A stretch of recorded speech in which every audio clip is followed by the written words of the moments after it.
Adam Walter Weinberg is a senior at Marlboro College, graduating with a plan of concentration in political theory and psychology.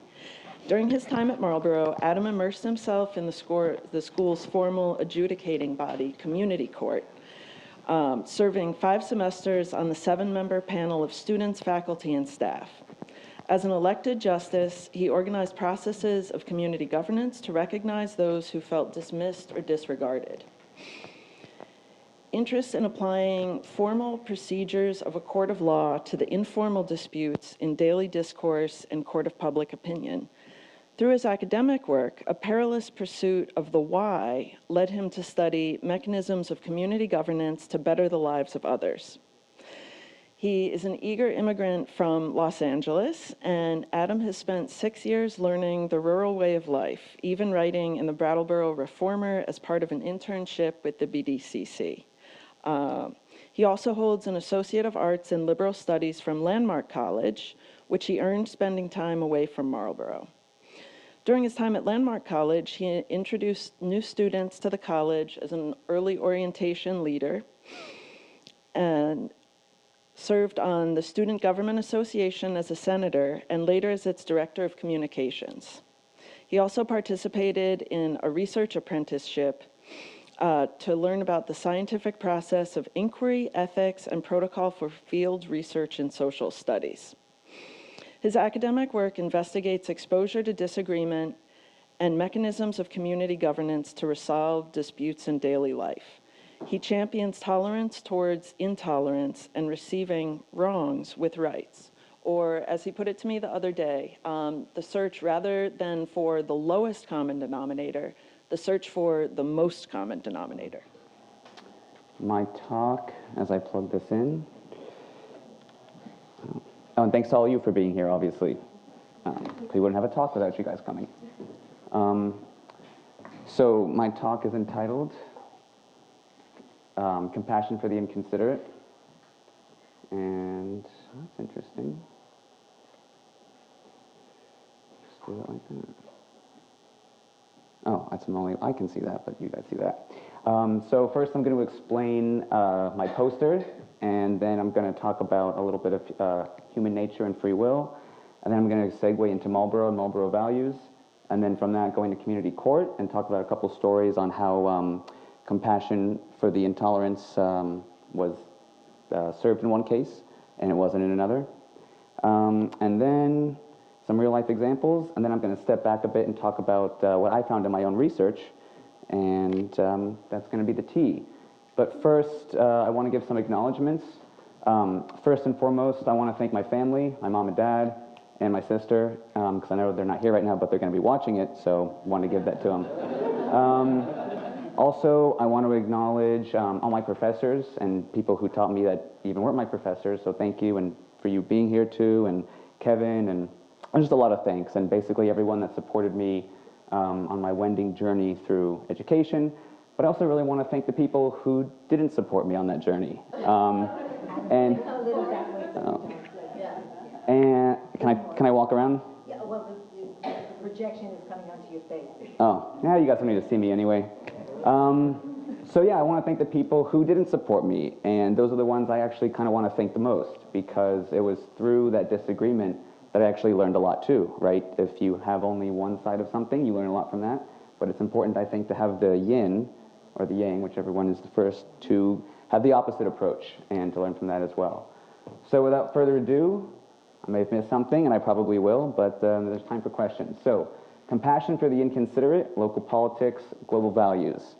And what is this poster about? Maybe, has anyone seen the poster around the last couple of days? Have you guys seen the picture for the talk? So basically this painting, as not necessarily expressed in full here, but here we go. This is Sandro Botticelli's 1458 work. And if you guys know who Sandro Botticelli is, maybe you don't, he also painted The Birth of Venus, which is probably pretty famous. And he also painted The Primavera, which was the companion piece to this. So this is actually arguably one of his most important paintings. And what it depicts is, it's called Pallas and the Centaur, and that's Pallas is another word for Athena, so Pallas Athena, And the centaur has historically always been a depiction of the baser natures of humanity, you know, the sort of uncivilized, the savage state of humans. And that's often depicted in mythology through the last couple hundred years or so, 1,000 years, with centaurs. And so what Athena does here is she's basically taming his passions to reason a little bit. And in a bigger part of the painting, there's a couple more, but we don't need to go into an art history thing. So what are my seed questions for my topic, and how did I arrive at these things? I, as many of you, grew up either in this country or on this planet, and often saw a lot, of I don't know, negativity that arose from peers and other persons that we knew, and it always kind of perplexed me a little bit, right? You kept seeing people sort of react in these vengeful ways and spiteful ways, and if any students here in the room have been on Marlboro campus at all, then you've seen these sorts of these vindictive cycles that kind of just conflagrate, and I wouldn't say they destroy the community, but they certainly mar it a little bit. And so thankfully we have a community court that's not always utilized, but I think that the court is a way to sort of parse out and address these grievances that people have in a fair and balanced way, no pun intended on Fox News. But I think the courts really do that, and I'm going to talk about that, but just not at this moment, a little later. So I was asking these questions, right? Someone says, oh, you know, this person is so this, and they did that. And I say, okay, well, why did you respond that way to them? What I kept finding out, not just at Marlboro, but, you know, the last, I don't know, whatever, people just kept telling me why it was okay to be mean to someone. You know, they did this to me, or they did that. And these cycles just kind of built on each other. So that's what I kind of wanted to address, and I wanted to say, how do we break these cycles? How do we stop it? And I think one of the answers to that is on a little speech that I wrote here. So I think that, you know, a free society will always contain the potential acts for aggression, either intentional or unintentional acts. But if the end goal, and I assert that this is the end goal, is the expansion of all freedoms for all people, then what might a framework look like to minimize the consequences of freedom? Right? If we're all free to do what we want, then I guess technically we're free to hurt people who we want. And so how do we kind of comport the negative part of that with the positive part of more freedoms for all people? And so what I did in my plan, what I set out to do, and what took me, oh man, I guess about six and a half years now, is collating a lot of different research. My plan attempts to assemble a framework or a series of mechanisms and principles for ending cycles of violence, ending vindictiveness, ending retaliation and rebuke, and instead treat it with fairness and forgiveness. So I contend that by reducing anger and malice, we not only retain those freedoms that we all seek, at least I think we do, but we can also expand those freedoms. So if we can reduce anger by employing compassion for the inconsiderate, then I think we are stepping in the right direction. I think there's a way to look at someone's actions without rebuking their entire worldview. I think we can separate an action from an assessment of a person's entire being or their self-worth. And I think by avoiding ad hominem attacks, dehumanizing the person rather than the argument or their belief idea itself, instead of calling them irredeemable or, I don't know, a basket of deplorables, you know, these things I think kind of feed those cycles of vengeance, and that's what I want to get away from. So the other part of that I think is really important to note is, you know, we're all self-actors of our own bodies, and we all kind of have the sovereignty to, you know, move about a room, move our arms, make a comment or a lecture, and I think with that personal responsibility comes the, I don't know, I think it's really, it's tasked upon us to really use that, right? So you always can't change other people, but we all know that you can change yourselves, and we all are working on ourselves daily, you know, whatever it is. And so I think that simply through interacting with other people and by trying to be the bigger person, you know, bigger has subjective connotations, but I think by having personal responsibility for yourself and compromising, everyone can get more of what they want. And with each person compromising more for others, then we can all achieve more of what we all want. And so no law is universal. You know, no thing is universal. Sometimes you have to take a square peg in a round hole. But I think that if you have a saw or a miter joint or something, that's a process you can use to comport that. And I think that that's a universal process, and so I've attempted to have these universal processes, and I hope that you all push back on me during the Q&A, on how we can achieve these things and how we can make square pegs fit in round holes. Because as we all live in this society, we see, let's just call it a lot of difference. And so how do we mitigate that? So I contend that these mechanisms for handling disputes are universal. And let's see, so about compassion a little bit. So I think compassion, it doesn't rely on a situational context.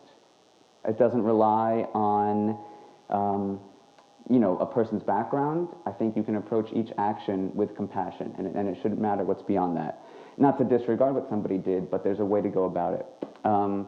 And so, what I've often seen, what I talked about a minute earlier, is people often want to get rid of someone who's made a mistake. I think we're all familiar with call-out culture and the notion that, if somebody did one wrong thing at some point in the past, however egregious it was, however long ago, however much they've changed or evolved themselves over the years, either in public life or in private, there still seems to be a lack of forgiveness for that person. And I set out to kind of wonder why that was. But I also say that I think we should give people the benefit of the doubt and give them the freedom to be wrong. They often say that the health of a society is measured in terms of how comfortable people are to have unpopular opinions. And I think that if we give people the freedom to be wrong a little bit more, we might get to that point. And another quick thing I want to say is that, we talk about humanity a lot. Maybe I'll save this for a little part. Well, given our natural condition for free will, can people be trusted to make the right choices for the common good? And, does that promote fairness and justice for all people? And maybe you guys, I'll give you all a second to think in your minds in news or public or personal life if that's the case. Can people be trusted to make the choice for common good? I think often when given an inch, people take a mile, and that this might seem to go against my benefit of the doubt, but we find these things often, I guess I'll just go to politics, right? It's not only one person, but there's a whole lot of people, and often it's the case, they say, evil proliferates when good people do nothing. And so, when given power, often people abuse it. So I think that due to our human nature and our proclivities as a species, we have to mitigate against them. And so just as one would saddle and rein a horse to properly steer it, humans must saddle and rein themselves with systems and rules and rubrics to properly steer wild self-determination. So given all that, where do we draw the lines? There's a lot of ways to draw lines. As we see here, and we all live in the modern era, there's a lot of ways to talk about people. There's identity, there's community, there's social experiences, institutional dimensions. Somebody could be a professor, but they could also have a certain skin color or an orientation. They could also have experienced abuse earlier in their life. So if we're going to try to parse out, where the line is and what this person did and why they said this or why they did this, we'd be out here all year or maybe a billion years. So where do we draw the line is the question that I want to reiterate. And that kind of comes into the story about Aeschylus. And before that, I want to say that those who fight fire with fire usually end up with ashes. And this kind of goes into that conflagration I was talking about, where we get in these cycles of vengeance and vindictiveness. I'm sure you can all think of examples of that. Either one of your parents or a sibling or something did something to you, you retaliate back. So it just, zero-sum game. So never forget. So talking about cycles of vengeance, there's a really prolific story that I want to talk about. And I use this story as sort of an ideal template for how I talk about my plan and the court and the process. And I don't go into the legal jargon of the court system because I feel like it's more generalized. And so I think the story works really well. And the story is Aeschylus's Oresteia. Basically what happens, you can see Orestes here, Agamemnon, maybe a name you recognize. This is the family tree, basically, of arguably one of the most prominent families in Greece, or Greek mythology.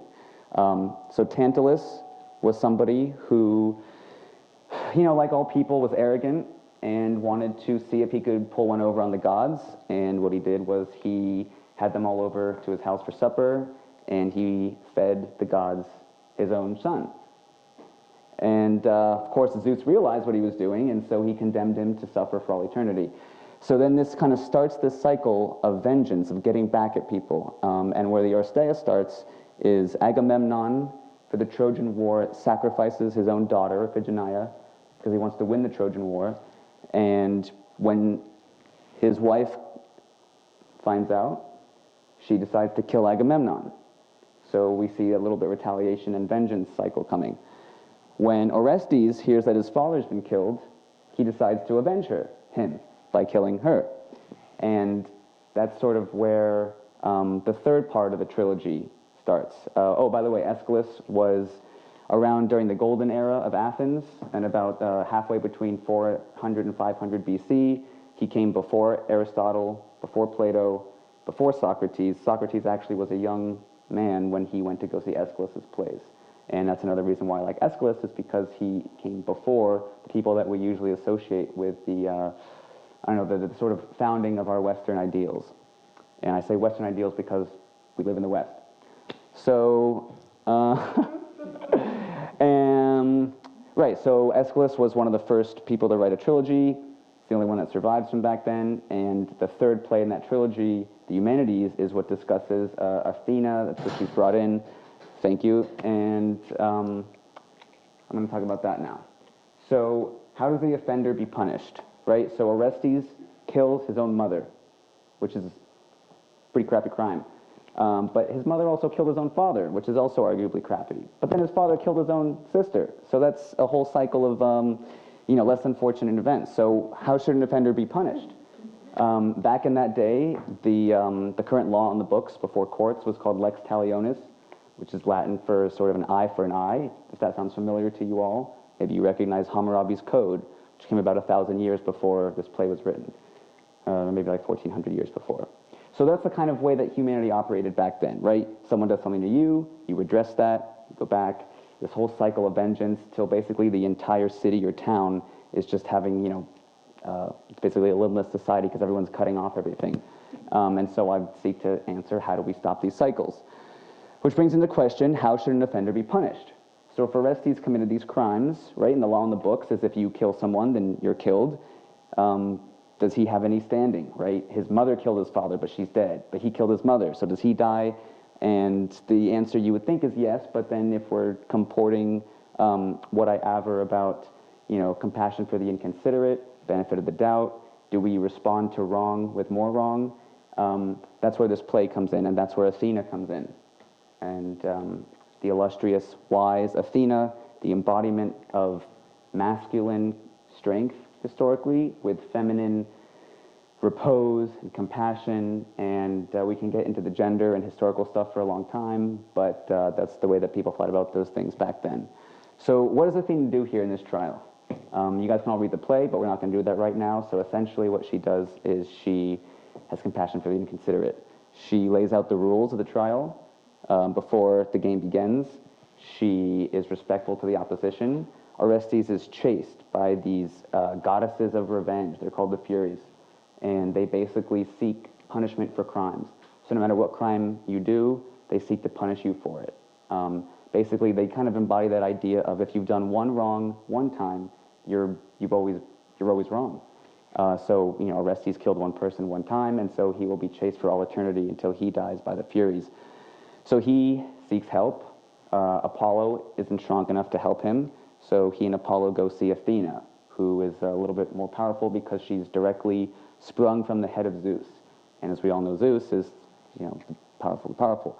So Athena has a lot of deference. So then what does she do? She's a god. She can do anything she wants.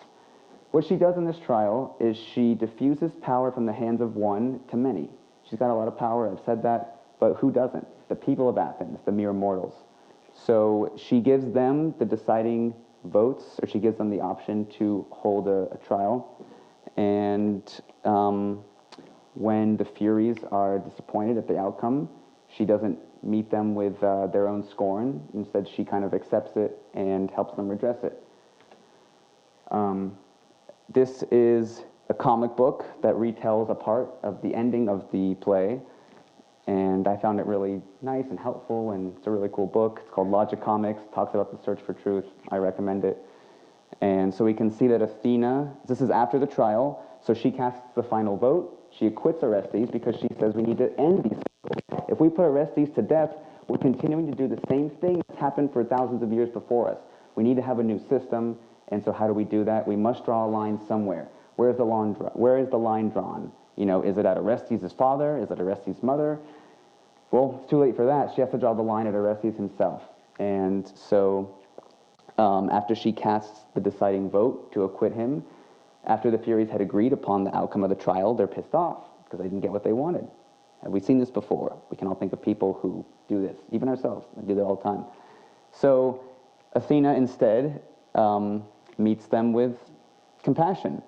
And she invites them to stay in her city, you know, not to sort of reject them and cast them aside, but to bring them into the fold and make them a part of the decision-making process, which I think is really important in what we do to people we disagree with, is we don't disparage them.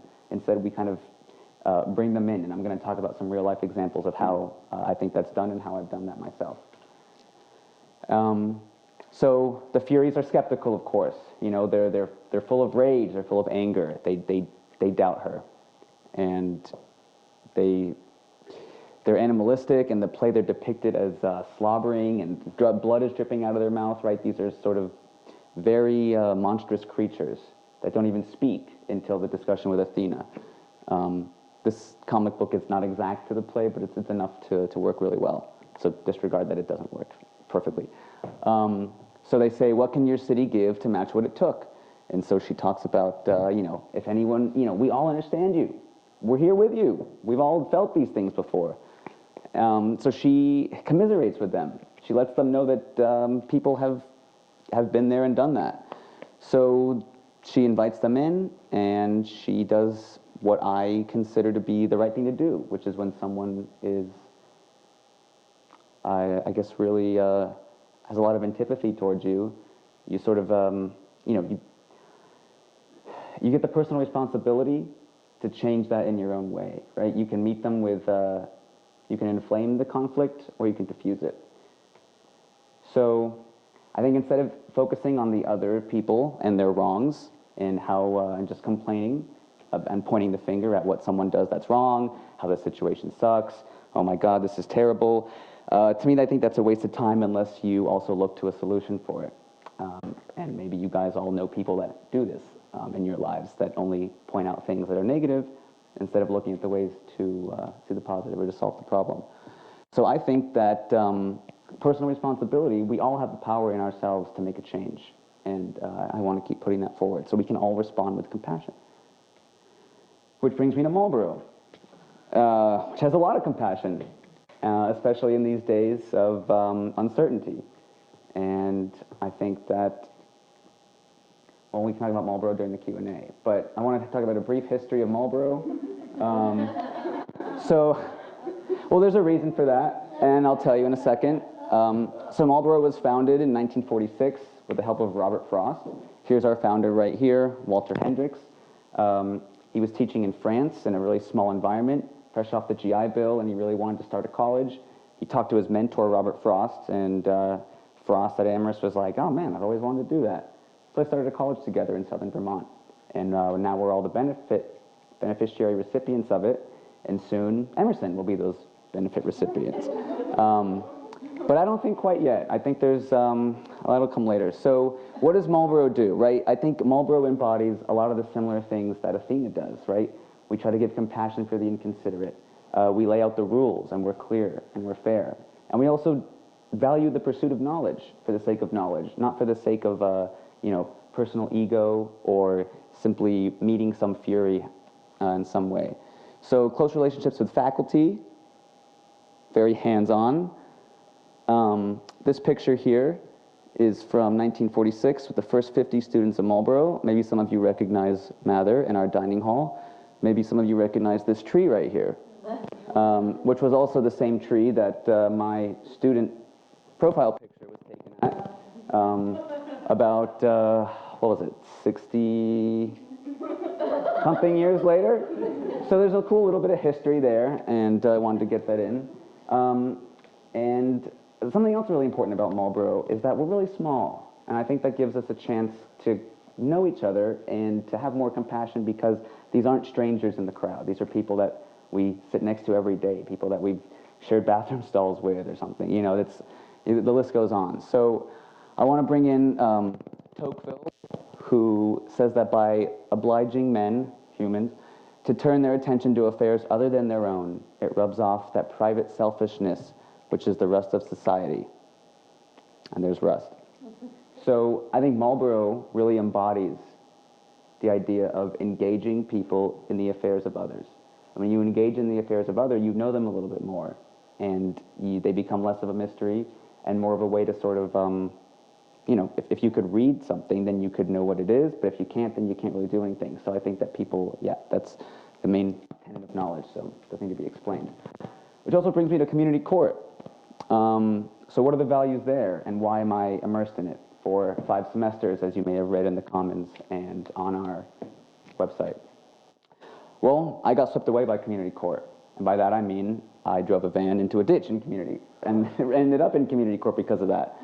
I was a van driver, and I was taking a student to a dorm off campus called Marlboro North, and it was snowing, and I, like maybe many of us, fell ill to the ails of ice and snow. And this exact van that I took a picture of was the very one that ended up a little bit in a snowbank. And my family had to pay money for it, and it was a really crazy time for me, and it was my 2nd semester at the school, and it was just, I really just started this terrible sort of eating away at me, feeling like I didn't deserve to be here. I'd done this huge wrong, and imagine my surprise when I found out I was being taken to community court by the dean of students and my student supervisor. So I was terrified at first. I'm going to court. But then a little, you know, I realized that there was no way out of it, and since I was the master of my own universe, I felt like I had to take my own personal responsibility, and I had a chance to say my say, and speak my truth, and say what had happened. And that's exactly what happened. I did say my say, and I spoke my truth.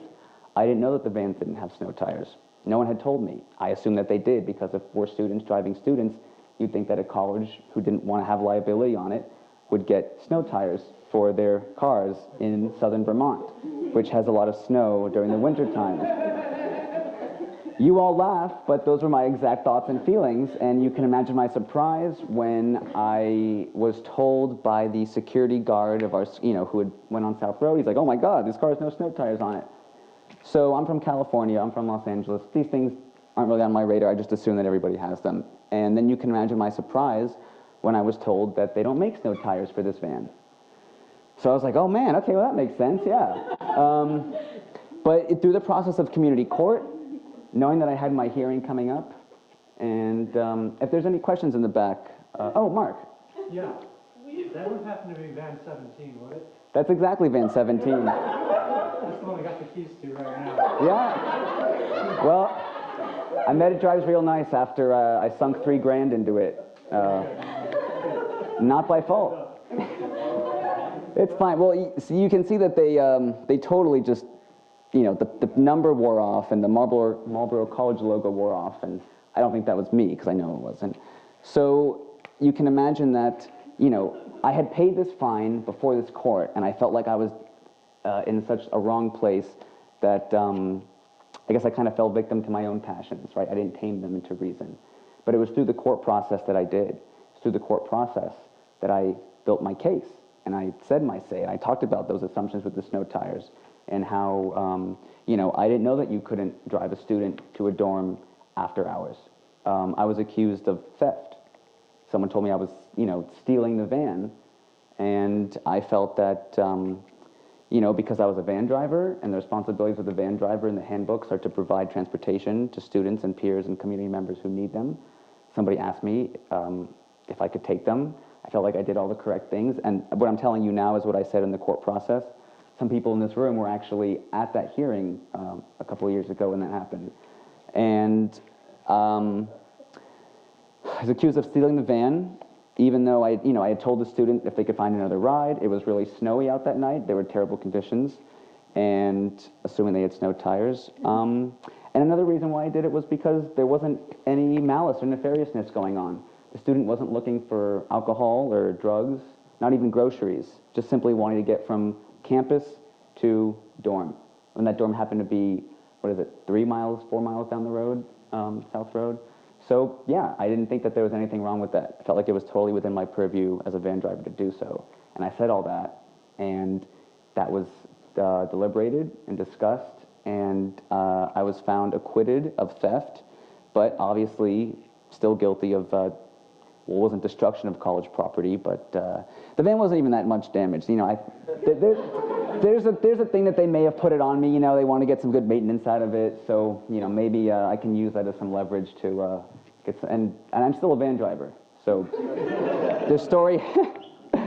And that story has some good conclusions, which also brings me to the next point, which is a small community.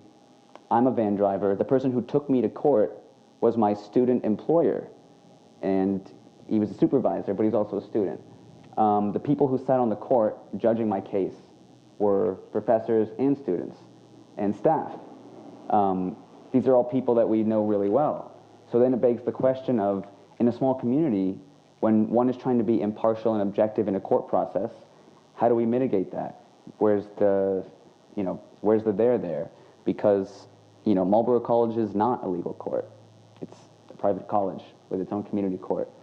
But the thing that I want to reiterate in my talk is that these sorts of mechanisms, the way that the court of law functions and Marlboro College's community court, all have ways in which we can apply to daily life. And that's kind of what I'm building on and will continue to get to. And I think that the many hats conflict, the conflict of interest, I really think it allows the Marlboro community to rise to the challenge of being impartial, right? In a big court of law, there's not that personability. You know, the judge is someone you've never known before. The lawyer might not be someone you'd ever have tea with. But here at Marlboro, we do. I think in the court of law, the reason for impartiality is because our society is just too big. You know, we don't live like that anymore. Marlboro is one of the more unique places in the world where a couple hundred people live together and function and govern and live and eat and breathe and learn and co-populate and all the rest. So what are these mechanisms? Well, I started thinking about these during a year-long community governance class last year. It was called the Community Governance Colloquium. It was taught by 2 professors each semester. And the first part was a focus on, can we agree to disagree? You know, how do we rule the unruly? And so the second semester focused on how to have better conversations.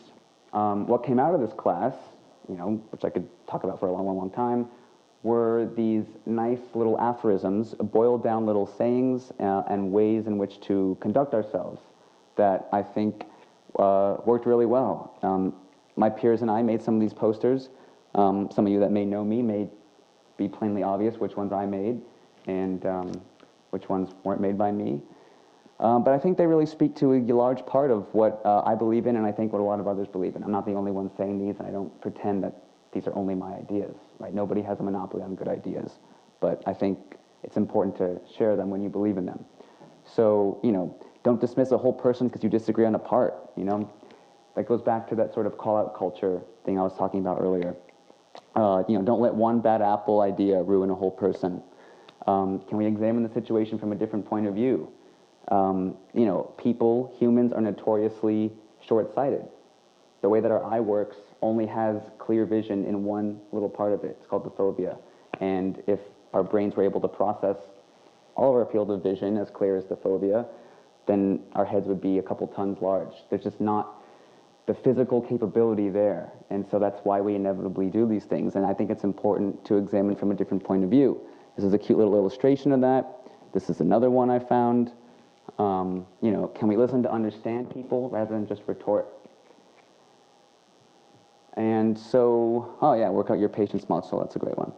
So where does this get us in daily life? How can we apply these in the real world? Well, I'll tell you one person who does apply them in the real world. His name is Daryl Davis, and he's a musician who goes around to KKK rallies. He thinks it's a lot of fun.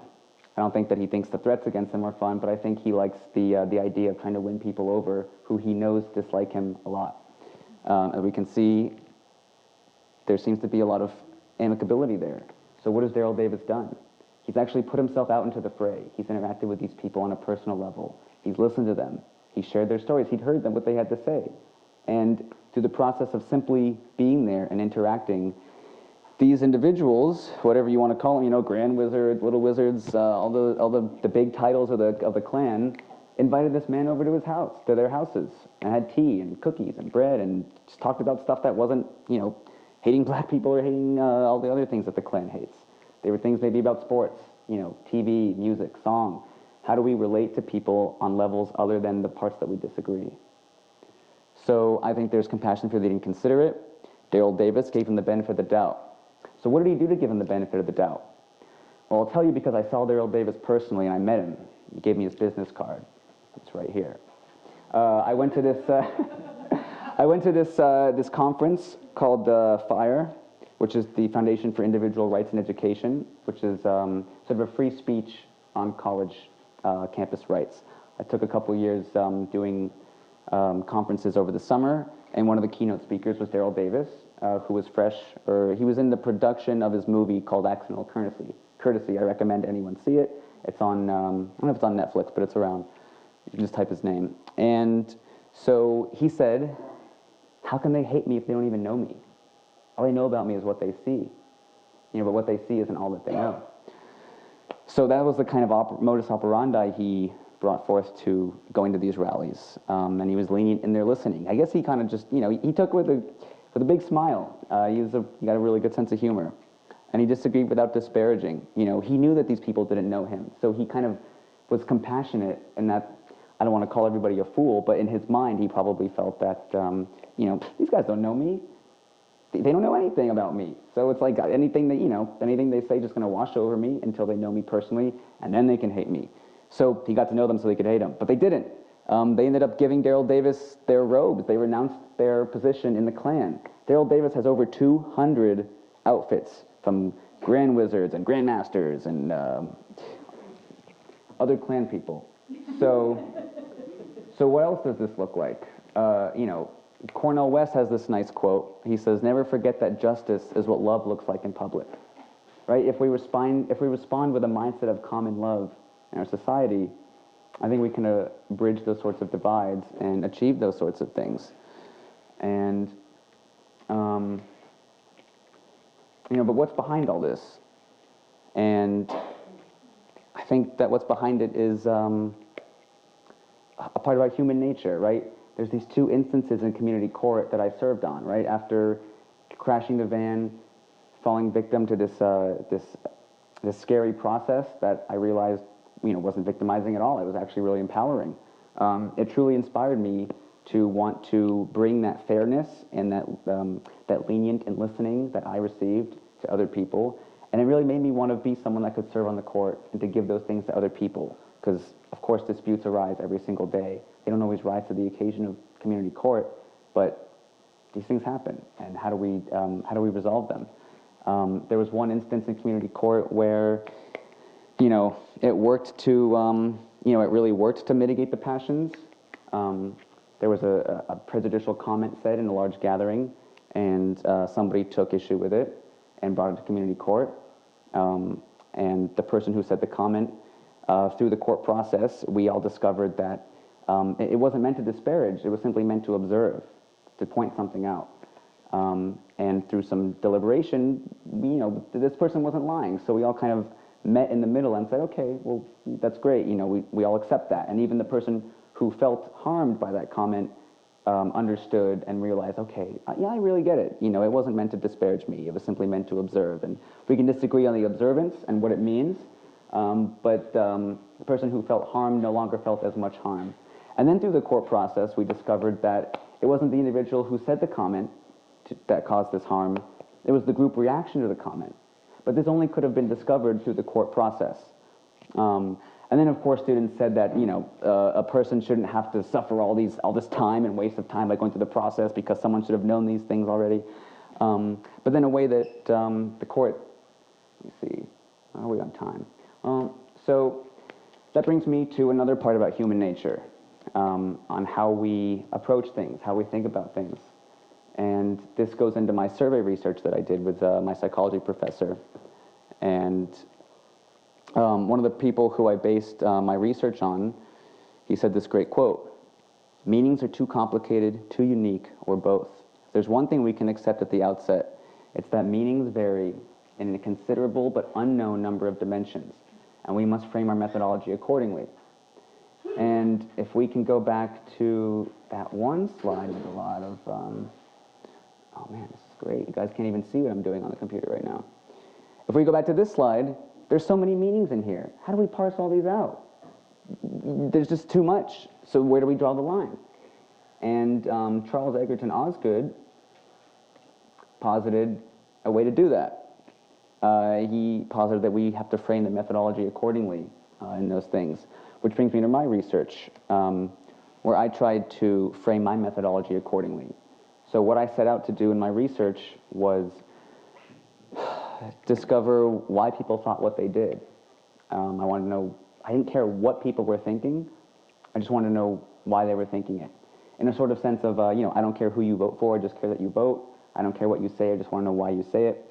But because we're a small community and people are naturally fearful to say their true opinions, I felt like I had to devise a way to make the people feel comfortable by being transparent, that they could share those opinions with me.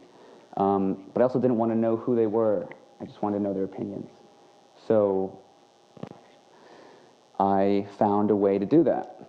So for the anonymous part, what I did was I took a fake name generator that everybody put their name in, and then they used that name, right, that only they knew, because they did it on their own. They put that into it's called a Proton Mail account, where you can make any name, and so then they would send me their response to my Marlboro email, which everybody knows, but they used an anonymous email that I had no idea who it was.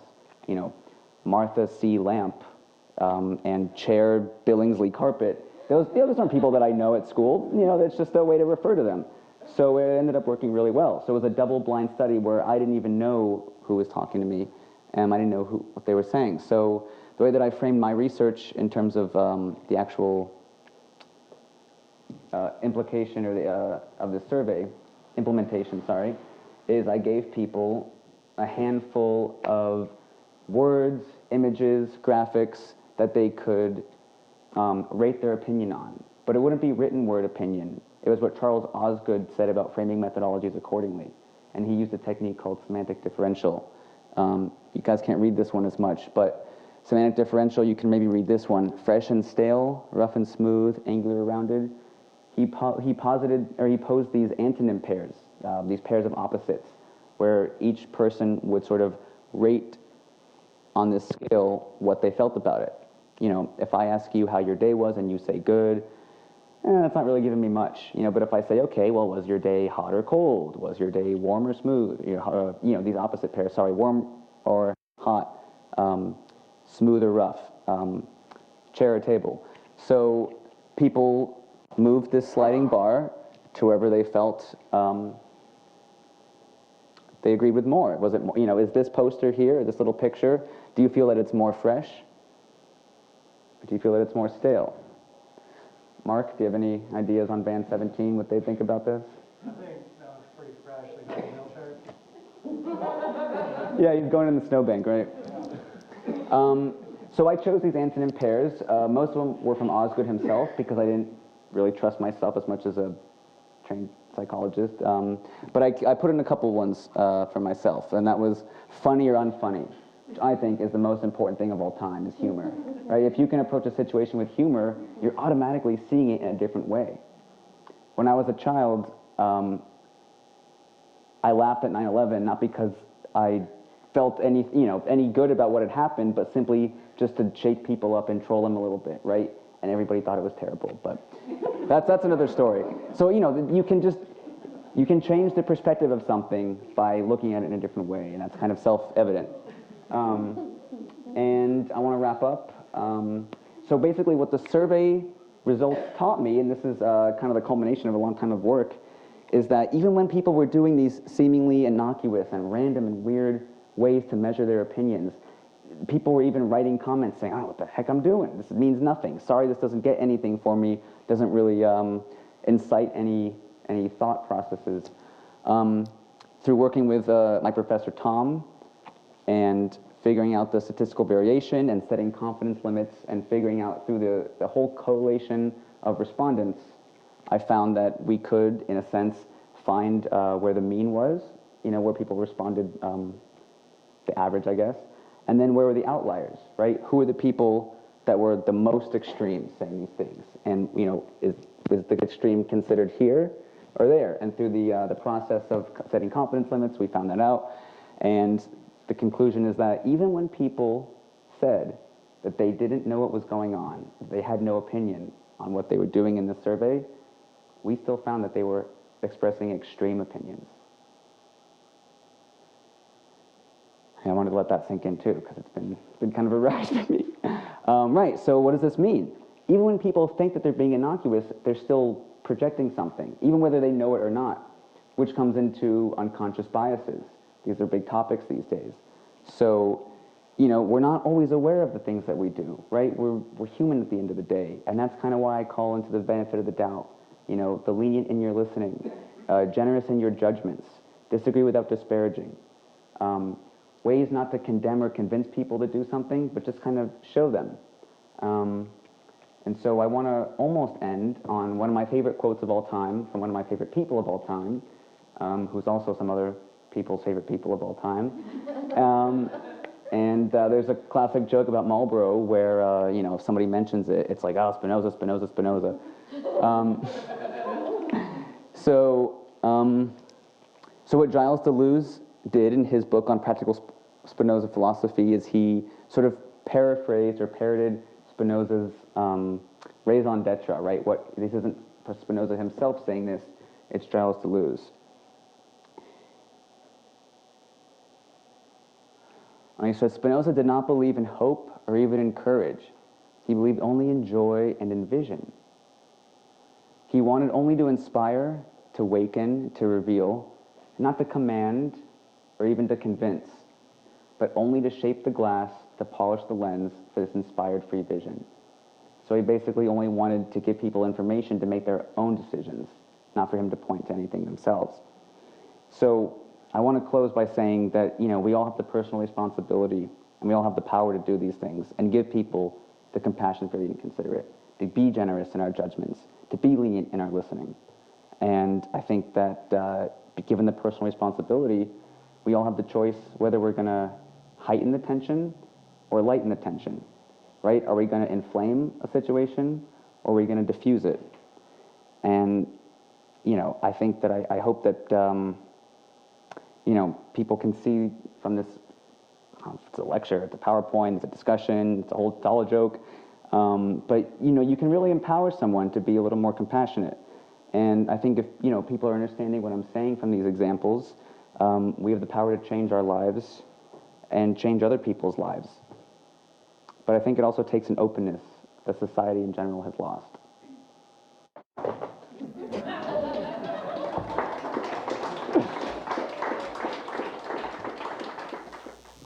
This question is for Adam. So I'm curious about the court system and if it's something that you feel now, kind of in your post life as a graduate, like, is that something that you feel you can replicate in other organizations that you join?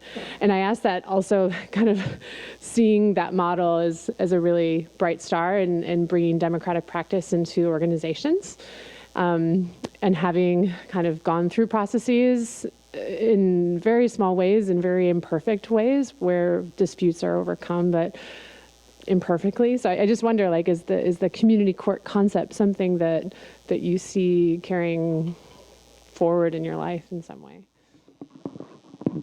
So the question was, do I see community court as a process I could replicate in organizations myself, or do you think I could see those processes existing outside of my purview? Even if I died right now, like, could those things still go on and continue in good faith? Maybe you're asking both of those questions. I see it as absolutely feasible. I think it's like no questions asked. And I think, the relation between things that I talk about, and you talk about, the court itself, and a very, it's a very specific thing. Lenny's talk is a very specific instance of disputes. My thing is a little bit, way less specific, right? I see these examples done in a court of law because that's kind of how that seems to be and has been, before any of us were alive, the way in which people are resolving disputes in a successful way.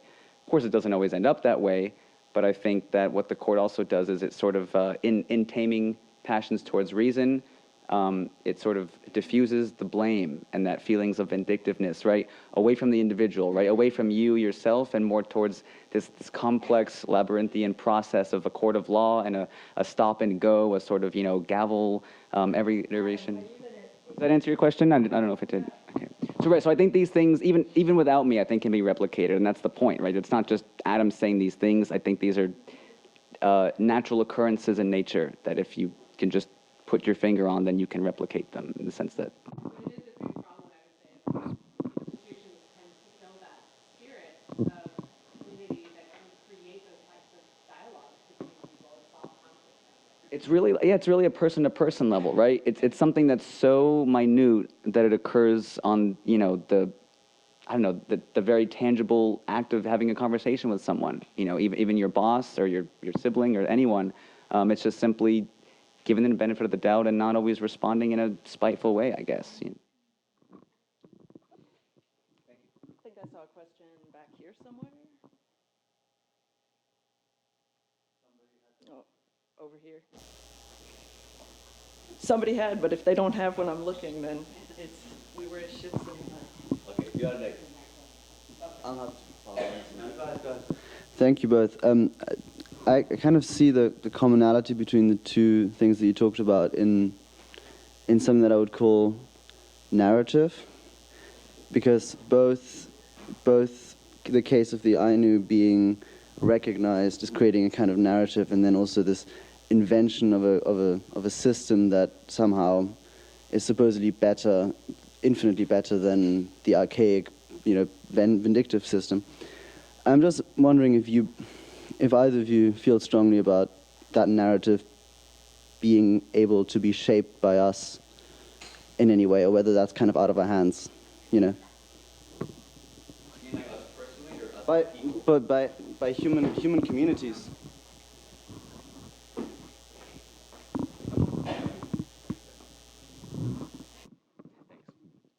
I feel your question is a little bit redundant because those things have already been shaped by human communities, right? The evidence is on the table. The proof is in the pudding. It's, the writing's on the wall, the smoke's in the fire.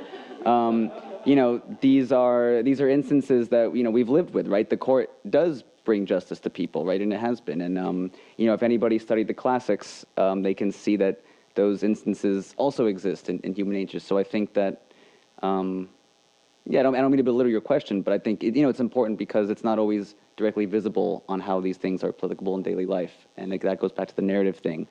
So if we can sort of distill and narrate what's happening in like terms, right, the most common denominator, I think that we do and can achieve those things. And that goes back to your other question, and I think maybe answers your question. My other question is for Adam. I was wondering,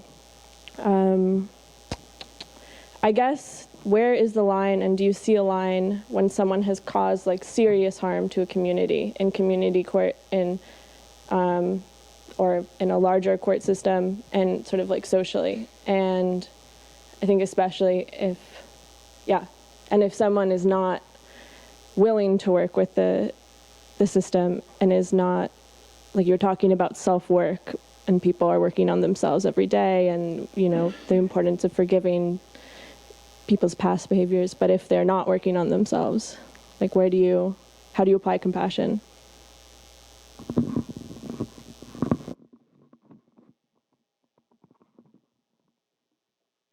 So if I get your question right, you're wondering where do I draw the line on really egregious sorts of acts of harm, things that are maybe more than more than mild.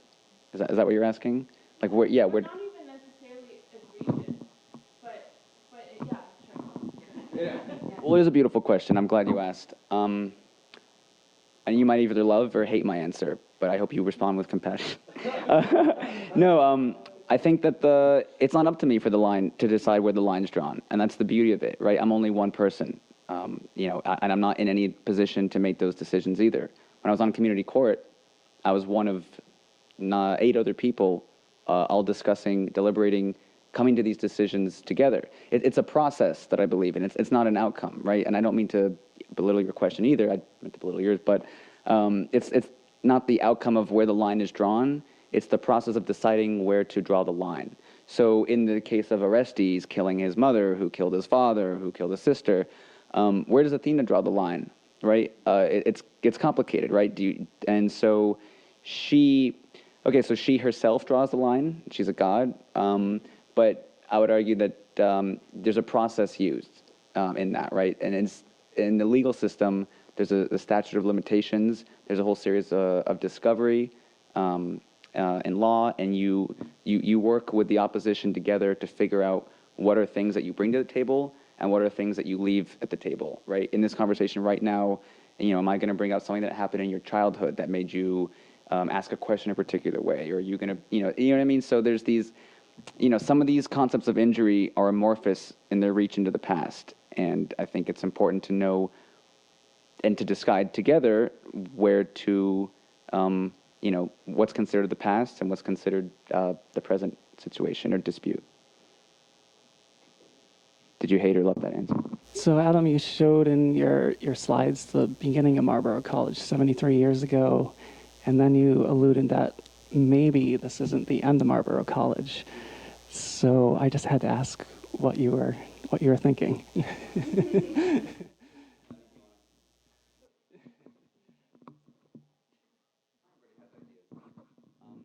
Yeah, I think that nobody has a monopoly on ideas, but I also think that, I think there's always a way to do something. I think, the reason that Marlboro is the place that it's at right now is simply because, what does it need? It needs money. Like, what do so many people need, right? And it's not something as terribly simple as a couple pennies. It's a couple $1 million, maybe a little bit more, which not everybody has access to. But I think that, it's a way of looking at the problem in terms of, all we need is $10 million. Okay, well, if we can just get 10 million people to donate $1 because they believe in a cause, that happens every day.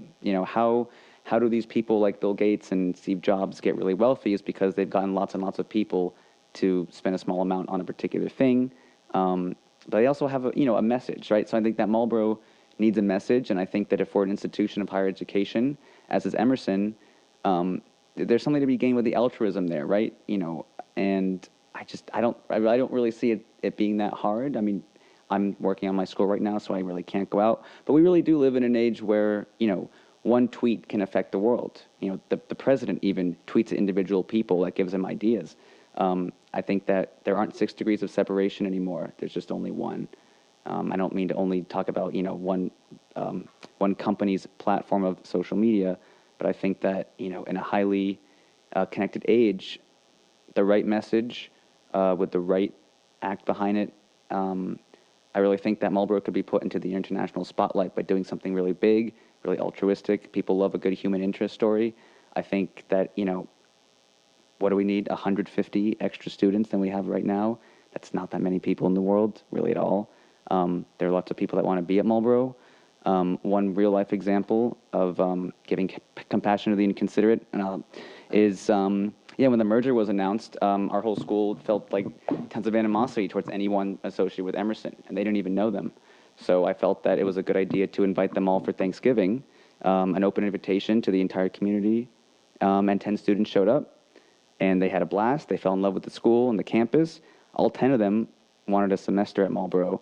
2 or 3 of them even said that they would have attended Marlboro had they not known, had they only known that it existed. So that goes into that squaring the circle and closing that gap of just if people knew about it.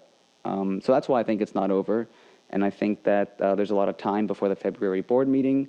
If you can convince the right trustees to do the right things, I think there's a lot of time left to do that.